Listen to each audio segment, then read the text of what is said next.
सात संगत जी, बड़े प्यार और सत्कार से कहिए धन निरंकार जी।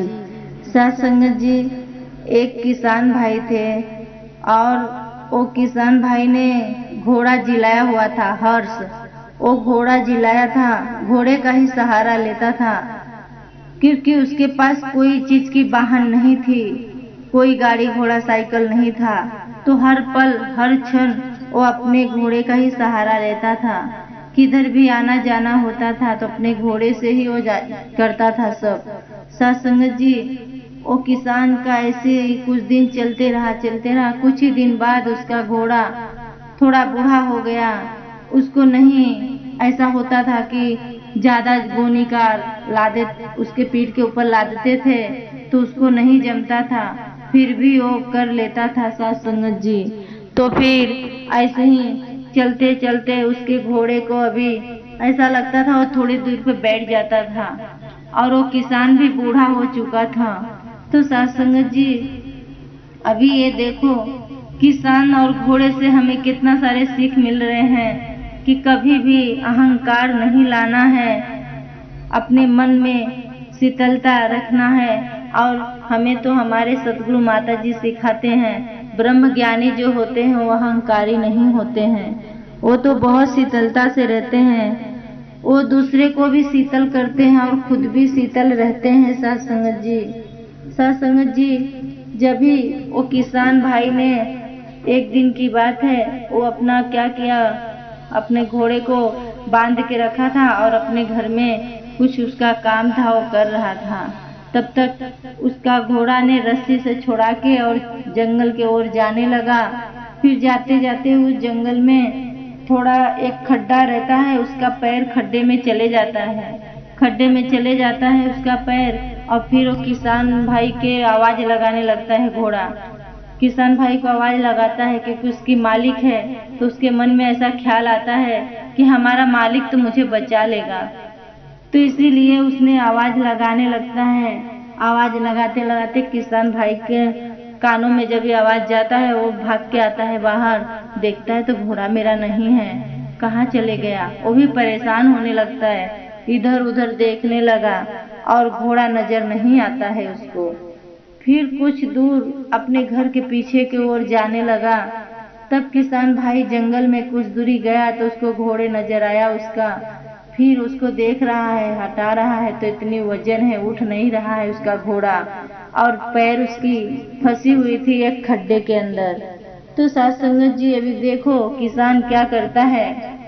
आपको भी सुन के बातें कितनी तकलीफ होगी, दर्द होगा कि ऐसा बात किसान भाई ने क्यों बोला, क्या बोला ऐसा बात। तो घोड़ा को आया अपने गांव में, बोलने लगा भाई चलो हमारा घोड़ा फंसा हुआ है एक खड्डे के अंदर, पाँव उसका चले गया है और गिर गया है, वो नहीं उठ पा रहा है, आप लोग की हमें मदद चाहिए।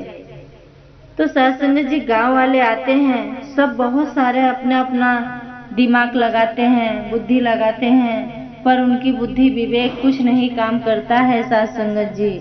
फिर वो किसान की बात तो देखो क्या उसकी वाणी निकलती है। वो बोलने लगा अपने गांव वाले से कि ये नहीं निकल पा रहा है, ये फंसा हुआ है, तो इसको क्या करो, इसी खड्डे के अंदर दफना देते हैं और ढेर सारा मिट्टी इसके ऊपर डाल दो, ये खड्डे के अंदर इसको मिट्टी मिट्टी में मिला देते हैं। तो सत्संगत जी, घोड़ा जब ये बात सुना तो उसके आंखों से आंसू निकलने लगा। वो लगा रोने कि मैं जिस मालिक के ऊपर भरोसा किया था, वो मालिक का इतना सारा मैं काम करके देता था, तो मालिक ने हमारे साथ ऐसा क्यों किया, ऐसा क्यों कह रहा है। ये बातें उसकी मुझे चुभ रही है। हर पल हर क्षण मैं उसका सहारा लेता था कि मेरा मालिक मुझे साथ देगा, मेरा मालिक मुझे बचा लेगा, ऐसा मैं एहसास करता था, ऐसा मेरे मन में विचार आता था। घोड़ा सोच सोच के रो रहा है बेचारा, उसके आंखों से आंसू निकल रही हैं, बहुत सारा तकलीफ हो रहा है उसको कि हमारा सेठ मुझे ऐसा बोल रहा है तो हमारा मालिक है, मैं अपने मालिक का कितना शुक्राना करूं। मैं मालिक का एनी टाइम काम करता था, जो बोलता था, हमारा मालिक मेरे पीठ पे कितना भी वजन लाद देता था तो भी मैं जहाँ लेके जाता था वहाँ जाता था मैं। और अभी इतना तकलीफ क्यों दे रहा है मुझे मेरा सेठ, मेरा मालिक। यह सोच लिया और सब लोग मिल के फावड़ा से मिट्टी उठा उठा के घमेले से उसके पीठ के ऊपर डालने लगे साथ संगत जी। जब उसके पीठ पे मिट्टी डालने लगे तो घोड़े को पीठ पे मिट्टी गया तो झरझरा देता था, ऐसा हिला के गिरा देता था सब मिट्टी। जितना उसको लगा उतना अपना बल दिखाया उसने। जब भी एक झटके में अपना पाँव फटकारता है तो उसकी पाँव खड्डे के बाहर आ जाती है। अभी देखो उसका साथ कौन देता है घोड़े का? परमात्मा। अभी उसका दीदार परमात्मा से हो रही, मिलन आत्मा की परमात्मा से मिलन हो रही उसकी। वो बहुत टेंशन में पड़ा हुआ था घोड़ा। सत संगत जी, वही कहने का भाव है कि अभी जिसके साथ इतना उसने किया उसका साथ वही छोड़ने लगा उसका सेठ ने। फिर उसने अपने मन में अरदास किया कि हे मालिक, आप तो पूरी सृष्टि का मालिक हो, मेरा तो साथ दो, मेरा हाथ अपने हाथों में पकड़ लो। अभी घोड़ा की बातें मालिक परमात्मा ने सुना, ऐसी शक्ति रूप डाल दिया कि घोड़ा ने अपने ऑटोमेटिक उसके अंदर से पाँव निकाला और भागने लगा। तो सब गांव वाले ने बहुत देखते रह गए, दंग हो गए कि ऐसा कैसा क्या बात है कि ये इतना हम लोग कोशिश किए नहीं निकला और अचानक अपना पैर निकाला और भागने लगा। तो जो मालिक था वो भी ऐसा हैरान होने लगा। फिर वो मालिक अपने मन में ख्याल रख रहा है कि क्या पता इसने कोशिश भी नहीं की होगी निकलने का, हम लोग इतना वजन है नहीं निकाल पाए, तो शायद वो ऐसा किया होगा फिर निकल के भागने लगा। तो साथ संगत जी, ये सहारा तो हमें हमारे मालिक का लेना है, हमारे सतगुरु का शुक्राना करना है। जितना हम अपने मालिक और सतगुरु माता जी का शुक्राना करेंगे वही हमारे अंग संग हर पल काम देने वाली है, कायम दायम है। साथ संगत जी, ये जो हमें साकार रूप में मिले हैं सतगुरु माता जी, हमारे अंग संग है, हर छोटी छोटी कणों कण में है। साथ संगत जी, हर कण में है। साथ संगत जी, आप ये ध्यान दो, ये अपने दिमाग से यही सोचो हर पल कि हे सतगुरु माता जी, आप तो हमें साकार रूप में मिले हो, हमारे अंग संग हर पल हर क्षण हमारे अंग संग रहना। सतगुरु माता जी, हमको आपके साथ चाहिए और बाकी दुनिया में किसी की साथ नहीं है। संसार में ये संसार ऐसी है, बहुत स्वार्थी है। सत्संग जी, ये संसार की माया में जब पड़ जाते हैं जो, वो माया कुछ दिन के लिए आपको ऐसा लगेगा बहुत आनंद दे रहा है, लेकिन वो आनंद नहीं है। वो आनंद, वो सुकून आपको सिर्फ ये सतगुरु माता जी के दर पे ही मिलेगा।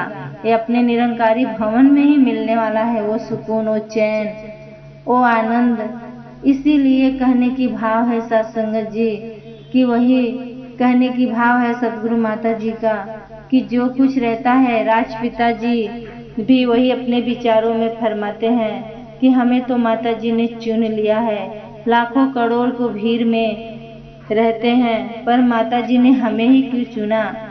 हमें इसलिए चुना है कि ये अगर माया में रहेंगे तो हमें 84 के चक्कर में घूमना रहेगा और वहाँ जीते जीते ही मुक्त होना है। मुक्त हो जाएंगे तो बेड़ा पार अपनी सतगुरु माता जी लगाएंगे। सब कुछ तो सतगुरु माता जी के हाथ में है। तन मन धन सब सौंप दो और जीते जीते समर्पण हो जाओ, मुक्ति ले लो, मुक्ति मिल जाएगी। साथ संगत जी, जीते जीते जिसको, उसकी तो काम बन जाती है। और जो संसारी माया में फंसा हुआ है, वो भटक रहा है, उसकी तो कुछ नहीं बनती है बात। वो थोड़ा दिन यहाँ थोड़ा दिन वहाँ वो भटकते रहता है। लेकिन जो दर है हमारे निरंकारी भवन का, जो मिशन है, ये बहुत कायम दायम है। ये निराकार से जुड़े रहो। आपका जो अनुभव है सब माता जी ने दिखा के चमत्कार है। क्या करती हैं, आपका एक क्षण एक पल में निकल जाएगा जो तकलीफ है। सतगुरु माता जी वही कहती हैं कि आप डगमगाओ मत, सिर्फ इसका सहारा लो, ये निराकार का। तस्वीर के ऊपर मत जाओ, तस्वीर और शरीर से नहीं जुड़ना है, जुड़ना तो है हमें निरंकार से। ये निरंकार प्रभु जो है वो साकार रूप में है, वो कायम दायम है। ऐसा नहीं है साथ संगत जी कि एक पल में आपको इधर से उधर कर देगा। दुनिया की माया जो है वो 44 के चक्कर में घुमा देगी। अब आप इसमें रहेंगे तो आपको कोई तकलीफ, कोई अनुभव नहीं आने वाला है। गुरु तो चाहता है कि हमारा भगत खुश है, तो गुरु भी आनंद में रहता है।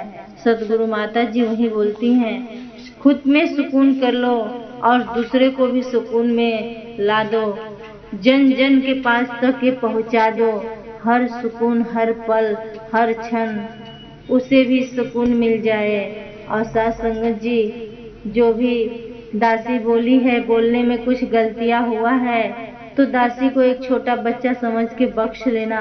और साथ संगत जी, दासी को भी यही आशीर्वाद दो कि सेवा सत्संग सिमरन में लगे रहें और आप लोग के संतों के चरणों में जुड़े रहें। उनको चरणों की आशीर्वाद दासी को हमेशा बना रहे।